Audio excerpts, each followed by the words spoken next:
What's up, guys? Joel here from the Shift Brief. I had a request in the last week or two to cover the topic of microcirculation and provide a more simplified version of it. This was from a PCP student. I'm happy to give this explanation. It's going to be a fairly simple one, as I indicated. If you want to dig a little deeper into this, we definitely can get into the weeds on microcirculation.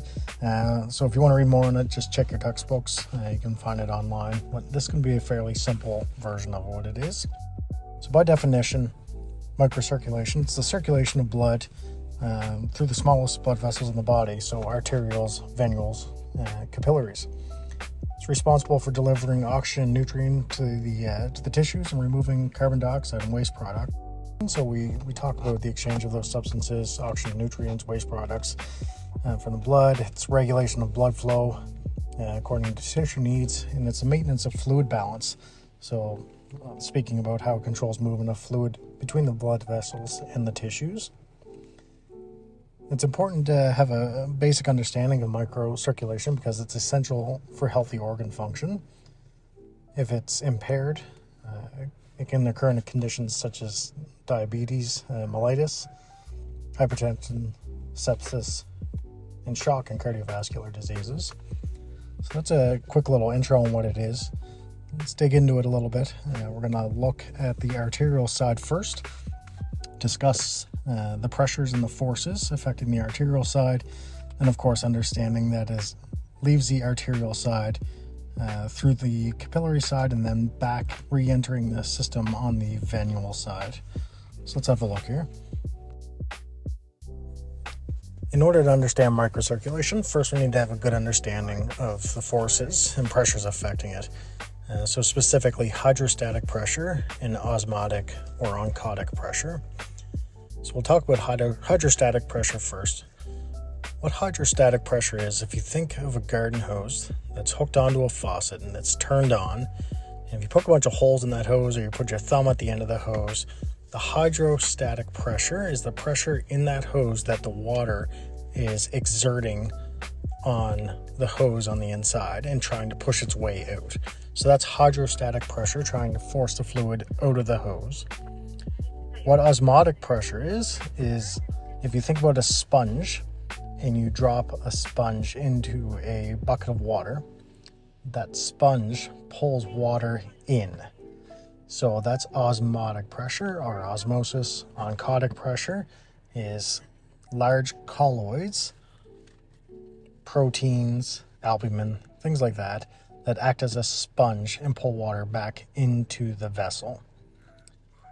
So looking at the arterial side of the vessel, we have high hydrostatic pressure.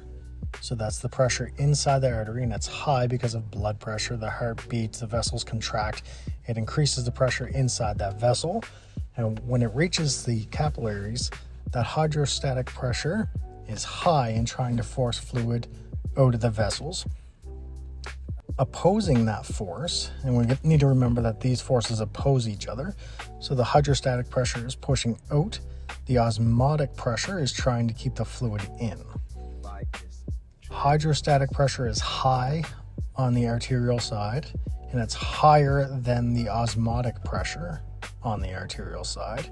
So what you get is a net movement of fluid, nutrients, and oxygen out of the arterial side.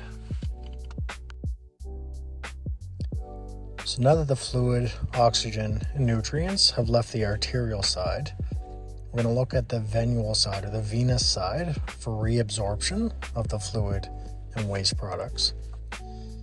So on the venous side, we have a low venous hydrostatic pressure and a higher venous plasma colloid osmotic pressure. Once again, remembering what these are forces or pressures that oppose each other. So the proteins, the sponges, essentially inside the venous side are creating a higher pressure, pulling fluid and waste products back in than the opposing pressure of hydrostatic pressure that's inside the venous side. So what you get is a net movement of fluid, carbon dioxide, and waste products back into the vessel on the venous side. I should mention that not all fluid that has left the arterial side gets reabsorbed. There is a small portion that's going to enter the lymphatic system, and that's going to be another topic for another day. But just know that not all fluid re-enters the vessel.